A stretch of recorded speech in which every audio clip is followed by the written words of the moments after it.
tell me about this stigma that people do kind of have about, or rather the stigma that outsourcing or hiring outside of your own country has. What is the aversion? Where does that stem from? Yeah, absolutely. And I think the two biggest ones right off the bat is communication, and the second one is just image. Um, Mm. I'll talk about the first one, communication.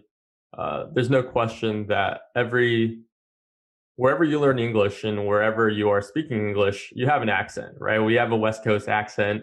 Maybe I sound really flat. Maybe I sound um, kind of annoying, Maybe you got a but Valley Girl accent. yeah. And some Yeah. of these are ingrained into our culture, right? I think even if there's Valley Grill and there's flat West Coast or whatever, people initially trust you based on the first few seconds you hear off the phone. And as Mhm. you know, Sarah, a lot of what sales is communication and spending a lot of time in meetings on phone. So the version that most people have is when they hear an Indian accent, they think, oh, maybe this is a scam. Maybe this is a telemarketer. Let me shut off the phone, right? Um, and there's no way around that. That's going to happen, right? People who uh, are going to shut the phone on you because they hear a weird accent are probably the same people who are going to shut the phone on you because they don't want to talk to you in the first place.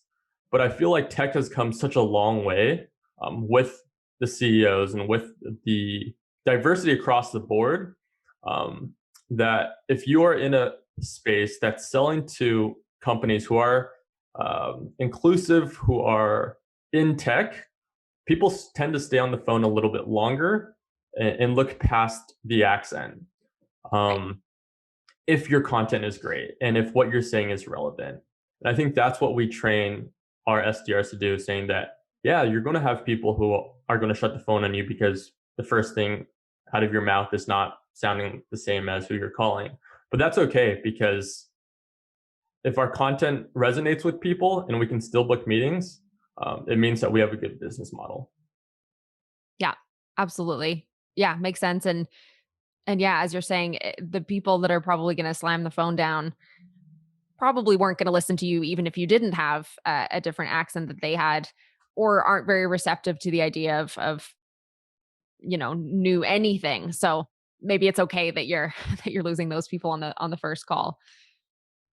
Exactly. And then the second one comes to image, right? A lot of people feel like, hey, if a company has an India facing team and a US facing team, their technology is not going to be as great. The company is not going to be as well organized. And there's a stigma there. And I think for us, it's about breaking those stigmas and saying that let's get those early adopters in, especially when you're ramping up. And we want people who are willing to give us a try. The people who have those preconceived notions of this isn't a professional product are probably going to be people who are difficult to please in, Mhm. on the first hand. And we'd rather get some quick wins with companies who want to work with us because the problem that we're solving is really core to the challenges that they're facing. Right. Absolutely. Yeah, I agreed. The kind of idea that the actual output of a team based anywhere except like a European or North American headquarters is very like it's an archaic belief, and it those are the types. If people are really clinging to that belief, they're probably not very innovative as companies. They're not like disruptors. They're not interested in digital transformation and all these things that you guys are going to offer, or probably a lot of companies that are expanding their headquarters globally are offering. So yeah, makes sense that you'd want to go for the early adopters, as you mentioned, those people that are kind of on the forefront and open to trying new things and looking for new solutions.